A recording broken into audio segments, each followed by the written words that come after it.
NEET UG की counselling आज शुरू होने वाली है और ऑल इंडिया की काउंसलिंग शुरू होने वाली है। तो कई सारे बच्चे इस कन्फ्यूजन में हैं कि किन्हें ऑल इंडिया काउंसलिंग में पार्टिसिपेट करना चाहिए।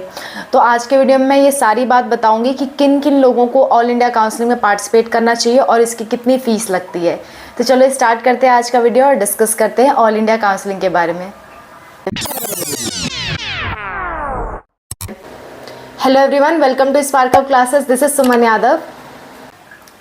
All India counselling, all India quota counselling में क्या होता है ना, कौन कौन सी सीट्स पार्टिसिपेट्स करती हैं। सबसे पहले तो सेंट्रल यूनिवर्सिटी की सारी सीटें, ठीक है। फिर उसके बाद एम्स की सारी सीटें, फिर उसके बाद डीम्ड यूनिवर्सिटीज़, उसके बाद आपकी 15% सीट्स ऑफ गवर्नमेंट कॉलेजेस, ये सारी पार्टिसिपेट करती हैं। तो जो बच्चे एम्स में एडमिशन लेना चाहते हैं, जिपमर में एडमिशन लेना चाहते हैं, या अपने स्टेट के अलावा दूसरे स्टेट में एडमिशन लेना चाहते हैं, या डीम्ड यूनिवर्सिटी में एडमिशन लेना चाहते हैं, किसी सेंट्रल यूनिवर्सिटी जैसे BHU, AMU, ये सब में एडमिशन लेना चाहते हैं, तो उन्हें ऑल इंडिया काउंसलिंग में पार्टिसिपेट करना चाहिए। और एक बात, अगर आप अपने ही स्टेट में एडमिशन लेना चाहते हो तो आपको ऑल इंडिया काउंसलिंग में पार्टिसिपेट करने की कोई ख़ास ज़रूरत नहीं है, क्योंकि ऑल इंडिया काउंसलिंग की वैसे ही कट ऑफ हाई जाती है। इस हर स्टेट काउंसलिंग से ज़्यादा ऑल इंडिया की कट ऑफ जाती है। हो सकता है कभी कभी ऐसा हुआ है कि स्ट्रे वैकेंसी राउंड तक आते आते किसी स्टेट से कट ऑफ कम गई हो, जैसे कि राजस्थान, यूपी, बिहार, ये सब की कट ऑफ बहुत ज़्यादा होती है, आप सबको मालूम है। तो कभी कभी बहुत रेयरली ऐसा हुआ है कि ऑल इंडिया काउंसलिंग की स्ट्रे वैकेंसी की कट ऑफ बहुत कम गई हो और स्टेट के काउंसलिंग से भी कम गई हो, ऐसा बहुत रेयरली होता है।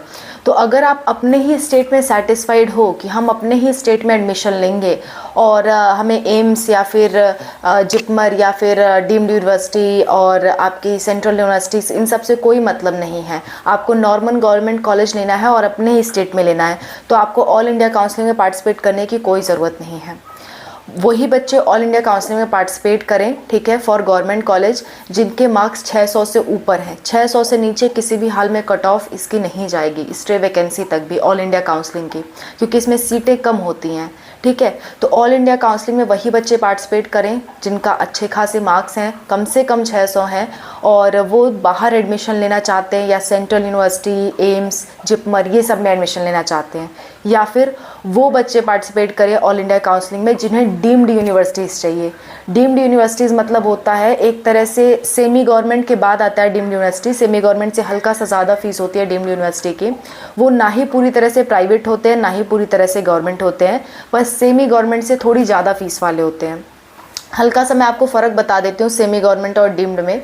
सेमी गवर्नमेंट में क्या होता है, सेमी गवर्नमेंट और डीम्ड दोनों ही अर्ध सरकारी होते हैं, मतलब पूरी तरह से सरकारी भी नहीं, पूरी तरह से प्राइवेट भी नहीं, लेकिन दोनों में फ़र्क सिर्फ इतना है कि सेमी गवर्नमेंट में पैसे थोड़े कम लगते हैं as compare to deemed university, मतलब 2-3 लाख का फ़र्क आ जाता है पर ईयर, ठीक है। तो ये फ़र्क है इनमें, और बाकी कोई ख़ास फ़र्क नहीं होता। तो अगर आप डीम्ड के लिए आप चाहते हो कि आपके मार्क्स इतने अच्छे नहीं हैं, आप डीम्ड में पार्टिसिपेट करना चाहते हो, तो आप बिल्कुल ऑल इंडिया काउंसलिंग के थ्रू पार्टिसिपेट कर सकते हो। ओके, डीम्ड यूनिवर्सिटीज़ में जाना है तो ऑल इंडिया काउंसलिंग के थ्रू ही जाओ। बाकी बच्चे ऑल इंडिया काउंसलिंग में पार्टिसिपेट ना करें, अगर मार्क्स काफ़ी कम है तो कोई मतलब नहीं है ऑल इंडिया काउंसलिंग में पार्टिसिपेट करने का, आप अपने स्टेट काउंसलिंग में पार्टिसिपेट करो। ऑल इंडिया काउंसलिंग में फ़ीस की बात कर लेते हैं। 1000 रुपये रजिस्ट्रेशन फ़ीस लगती है जनरल, OBC एंड EWS के लिए, और 500 रुपये लगता है SC ST PWD के लिए। और इसके साथ साथ सिक्योरिटी मनी भी लगती है। सिक्योरिटी मनी इसलिए कि अगर आपको सीट अलॉट हो गया और आप फिर भी छोड़ के जा रहे हो, वो सीट लास्ट राउंड तक भी आप छोड़ते जा रहे हो, तो क्या होगा, आपके वो पैसे काट लिए जाएंगे, सिक्योरिटी मनी। तो जनरल, OBC और EWS के लिए सिक्योरिटी मनी 10,000 तक है, और SC ST PWD के लिए सिक्योरिटी मनी 5,000 है। अगर आपको कोई भी सीट नहीं मिलती है तो ये पैसे आपके वापस हो जाते हैं, लेकिन वापस होने में 4 से 5 महीने लग सकते हैं।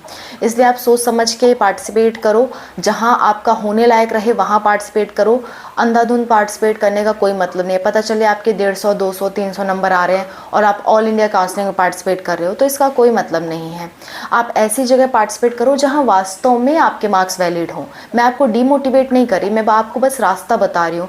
ऑल इंडिया काउंसलिंग उन बच्चों के लिए है जो अच्छे मार्क्स लाए हुए हैं या फिर जो डीम्ड में जाना चाहते हैं, ठीक है। और अगर आपके उतने अच्छे मार्क्स नहीं हैं तो आप स्टेट काउंसलिंग में पार्टिसिपेट करो।